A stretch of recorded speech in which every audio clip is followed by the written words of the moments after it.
Here's what homodialing looks like when it's written down in the key of C. And here is how it sounds. C, C, C, G, E, E, E, C, C, E, G, G, F, E, D, D, E, F, F, E, D, E, C, C, E, D, G, B, D, C. And there you have it. And remember, if you're the sort of person who prefers learning the harmonica using tabs, you can check out my tabs page. There's a link in the description below. And until next time, stay tuned.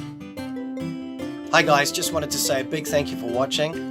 Please don't forget to like, share and subscribe. Also don't forget I've got a store on Amazon. There's a link in the description below. If you're looking for a new instrument, that would be a good place to start. Also I've got links in the description to lots of other things like my Facebook account, my Instagram, my Twitter.